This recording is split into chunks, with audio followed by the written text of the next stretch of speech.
Dear students, now I am going to discuss about effects and control of insect pest Achia genata Castor semilooper.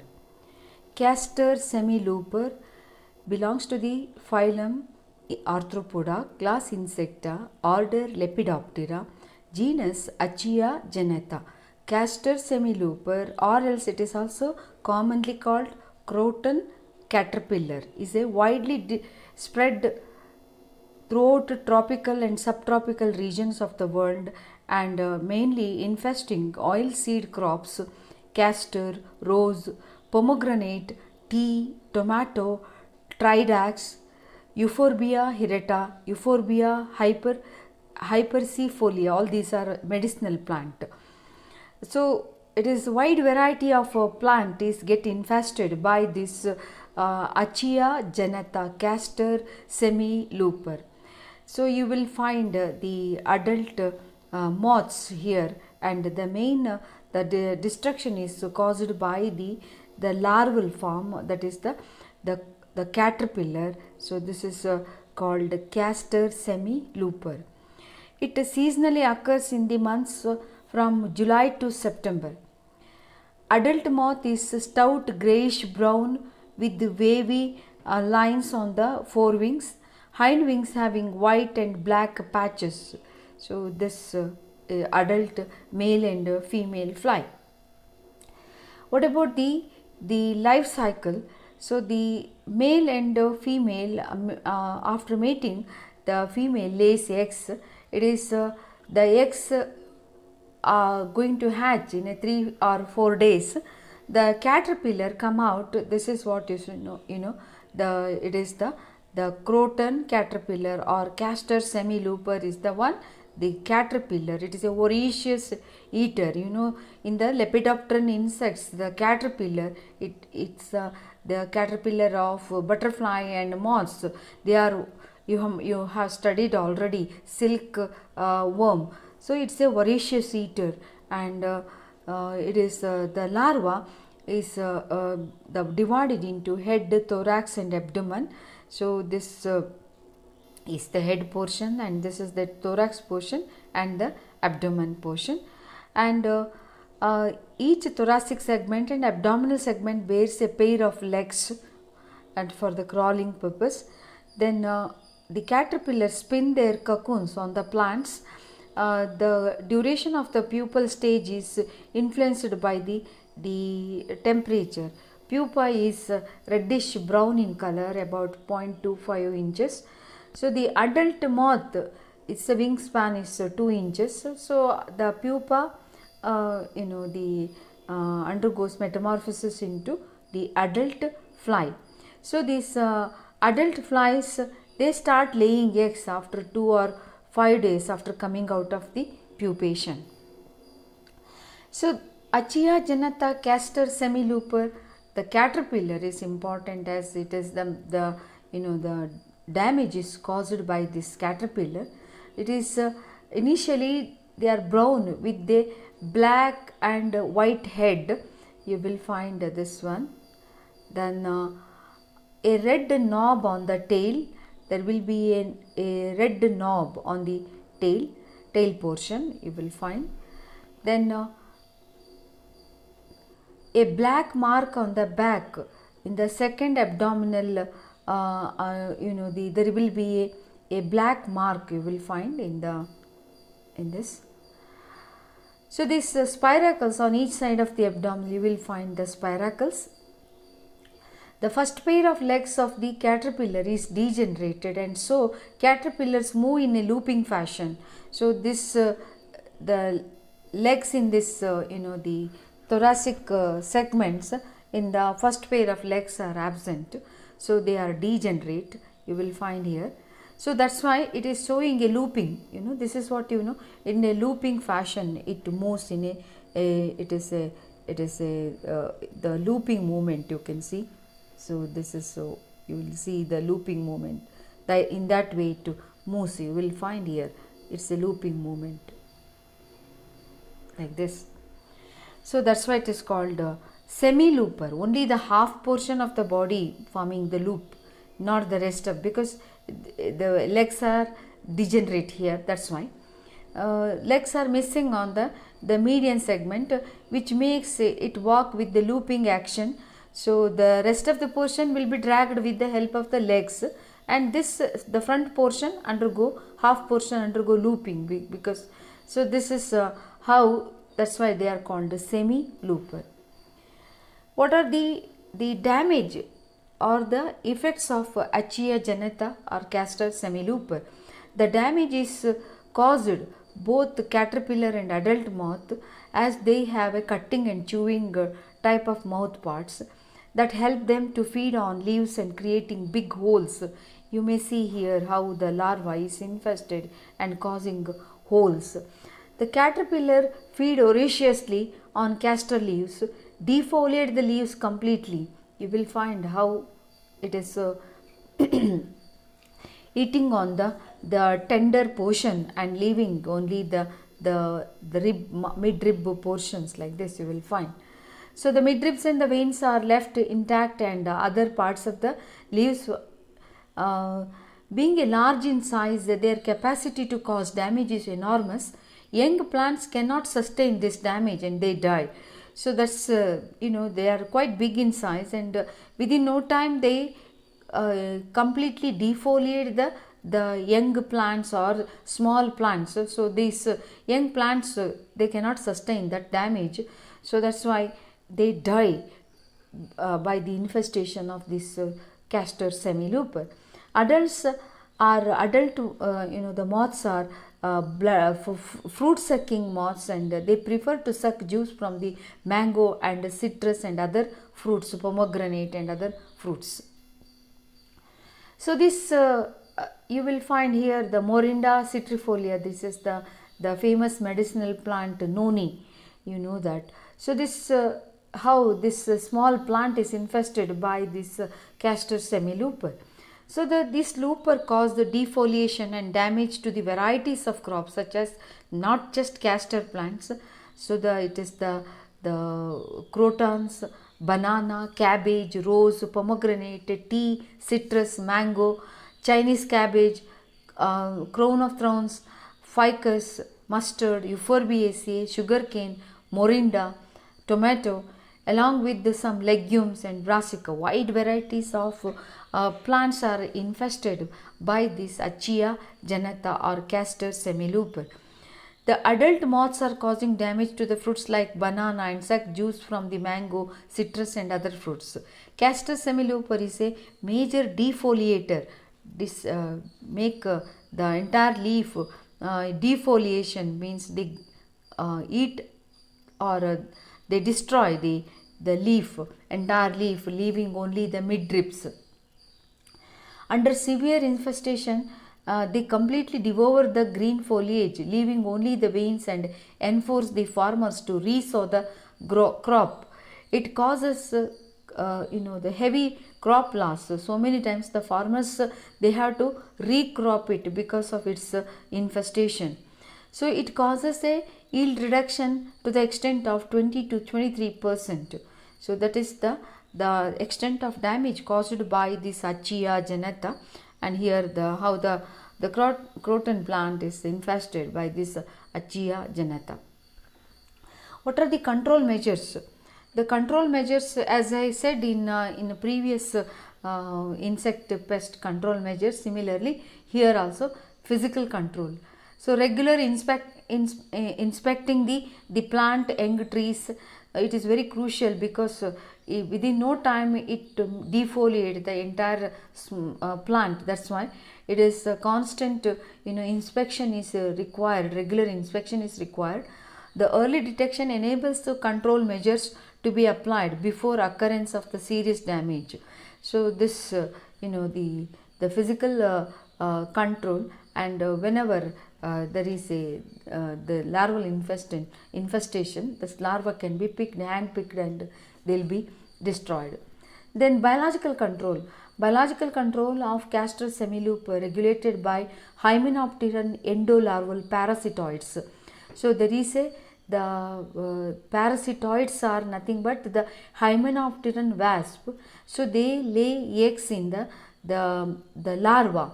So and that's it is a parasite on the larva of this or the semilooper.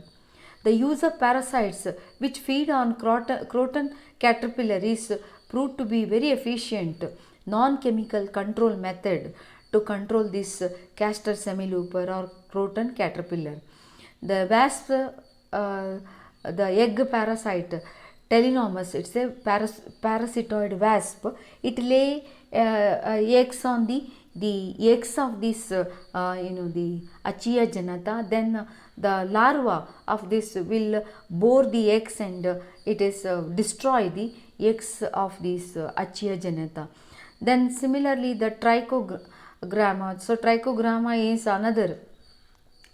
So the wasp species, it is laying eggs in the eggs of this Achia janata. Then Apanthalis and Micropilis are successful in killing caterpillars. So there are wide variety of biocontrol agents are there. The early instar larvae were attacked by the parasitoids. They did not feed leaves and they die. So when they attack on this the semilooper, so that they cannot able to eat on the castor leaf or their host plant and they'll die. So this entomogenous microorganisms like fungi, bacteria, viruses also used as a biocontrol to control these caterpillar. Some they are infesting and bringing some disturbances in these caterpillar are used as a biocontrol agents. Some fungi, bacteria, some even the bacterial agent called, you might have heard about Bacillus thuringiensis. So Bt gene, Bt cotton. So this also effective in controlling this croton caterpillar in the the fruit orchards or else in the vegetable garden. Chemical control. So chemical control, several chemical insecticides like pyrethrins and pyrethroids are effective against this croton caterpillar. And this the spraying of this methyl parathion.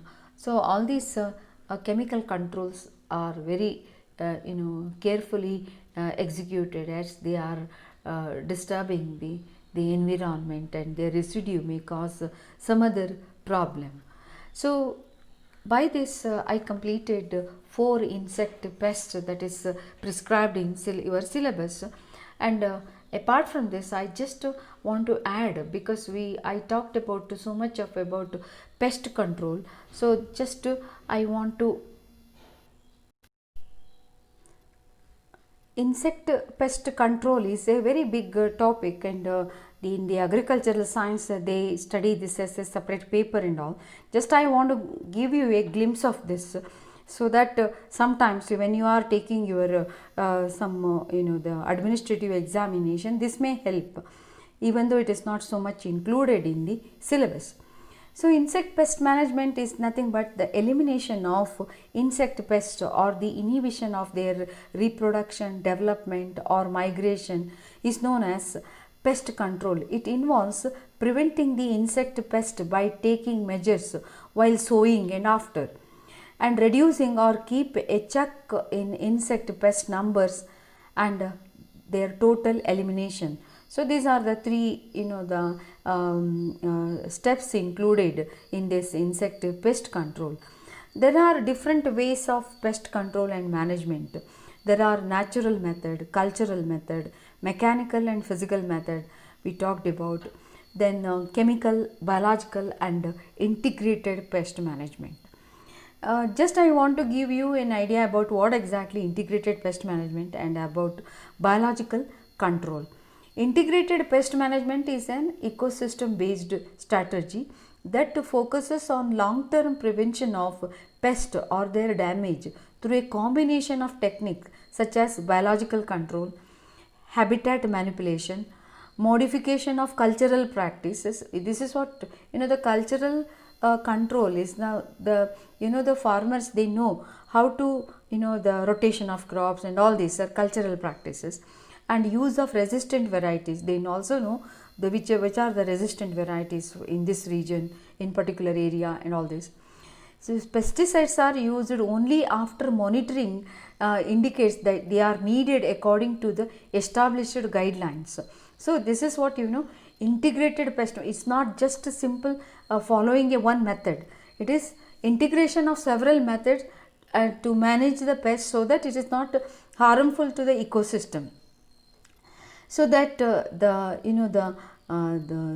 this pest control materials are selected and applied in a manner that minimize the risk to human health as well as the other organisms in the ecosystems and in ecosystem in total.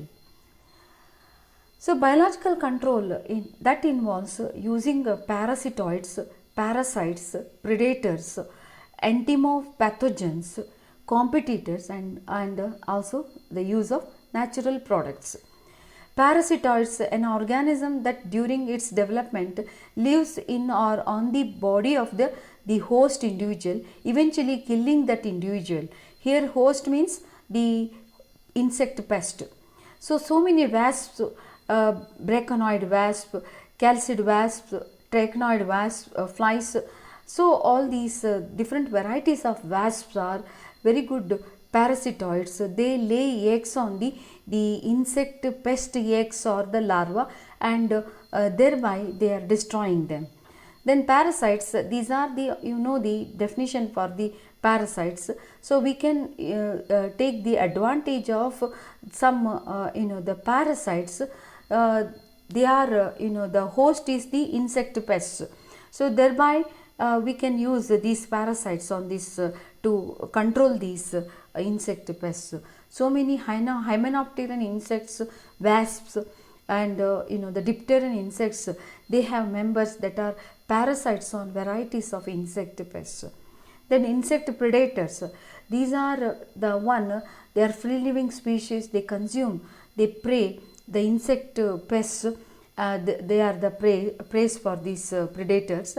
Some of the predators includes lacewings, spiders, varieties of spiders. They are they are helpful for the farmers and agricultural practitioners, because varieties of spiders, they are eating on these insect pests and they reduce the pest population in the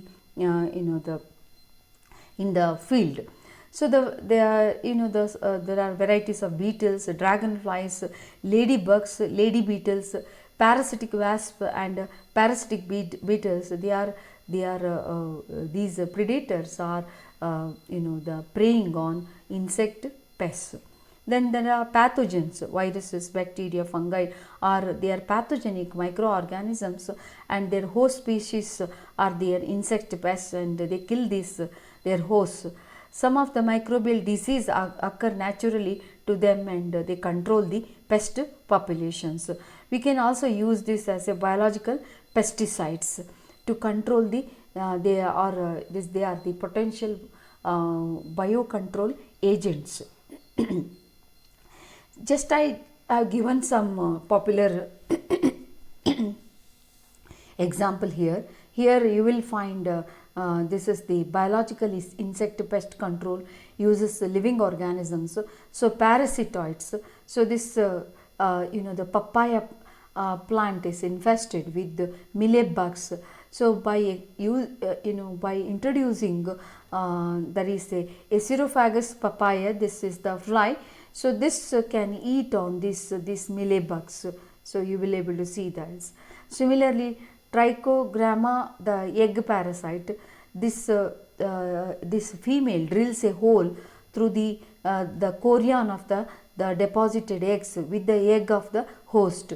So this parasitoid Lepidoptera, Lepidoptera, Coleoptera, Diptera, Hemiptera, Hymenoptera, Neuroptera insect pests are destroyed by this Trichogramma. So you will find this Trichogramma insect is this is the the very dangerous pest, armyworm eggs. These armyworm eggs are infested by this Trichogramma. This is used as the parasitoids.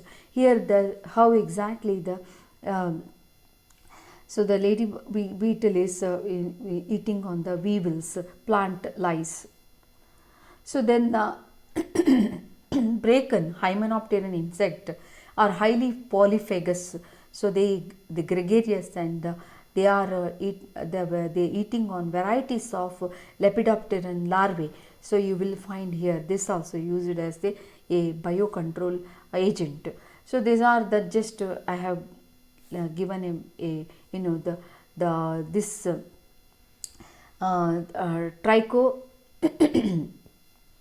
this trichogramma wasp, how they are beneficial by using their the pupil card and all. There are so many companies, they are growing, or they are using they are supplying the agriculturists and farmers these biocontrol agents, their the pupil card or egg card, so that these farmers, they can use to control the pest using these biocontrol agents.